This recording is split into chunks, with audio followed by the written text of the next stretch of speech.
Hello people of YouTube, it's Deepak here, and welcome to DCS World 2.9.9 and DECA Ironworks Simulations JF-17 Thunder module. Welcome to Addendum 4, Flight Plan A and B Map Markers. So, in a previous addendum, I demonstrated the new edition of Flight Plan B, which DECA Ironwork Simulations had added to the Thunder, to the JF-17. But in adding this feature, they had to disable the previous F10 map marker functionality, where you could place, actually they're called labels, where you could place map labels and have them input into the system via the DTC as waypoints. This was very, very useful, especially in multiplayer missions. They had to disable it while they figured out the best way of handling the two flight plans in the map marker system. They've now done that, and in 2.9.9, the map label functionality is reintroduced. So let me demonstrate how this works. But first I'll go over some basics. As always in the INS of the JF-17, waypoints can be numbered 1 to 29. The waypoint slots above that are used for various other special purposes, but the flight plans can only be numbered, can only have waypoints numbered 1 to 29. Flight Plan A always has to appear before Flight Plan B. So basically, as soon as you have a Flight Plan B point in your system, all subsequent points are Flight Plan B. So that's also something worth noting. Another thing to note is that waypoints that were entered in the mission editor, or already part of the mission file, take priority. So if you already have waypoints 1 to 5, you can only actually add waypoints 6 and above using the F10 markers.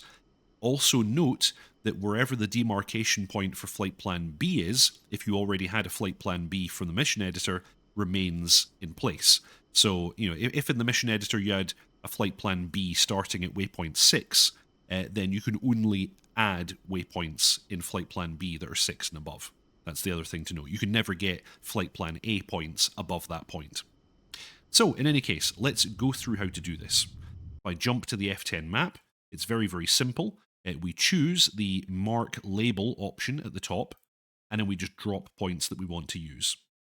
In this case, by the way, note that I don't have any flight plan at all from the mission editor, and that's probably often going to be the case in multiplayer missions. So I have a completely blank flight plan to work with, so I can go Flight Plan A, FPA, and then the number. Now note that the numbers are contiguous through the whole 1 to 29 block. So FPA 1, I'm then going to place another one for my next waypoint, FPA 2, and then I'm going to place another one over here, FPA 3. And that's going to be my Flight Plan A. Nice and simple. Then down here, I'm going to place FPB 4. They have to be contiguous, so there's no FPB 1. Then down here, FPB 5. And then back over here, oops, let's get this, FPB 6.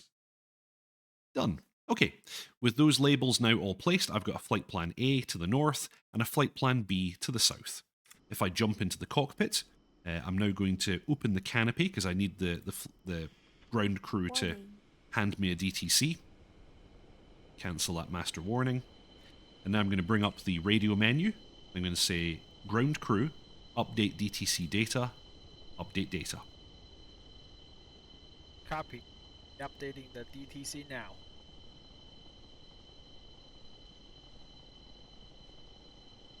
DTC update complete. Okay, he's given me a new cartridge. I'm going to place it in the slot and then insert.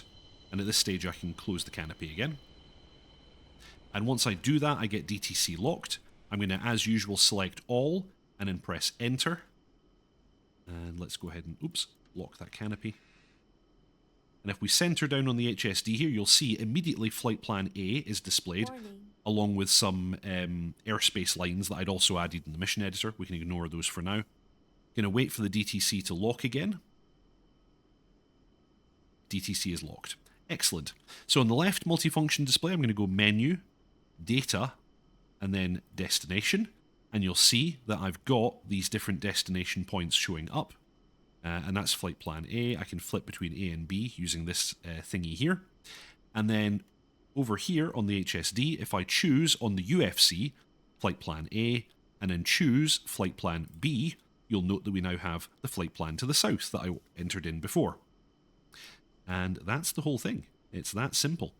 And of course, if I wanted to, I could go ahead and change those F10 points again, and then ask the ground crew to update the card and put it back in again. But it's basically that simple. I now have 2 flight plans loaded into the system. That's a nice new functionality that we have, courtesy of DECA.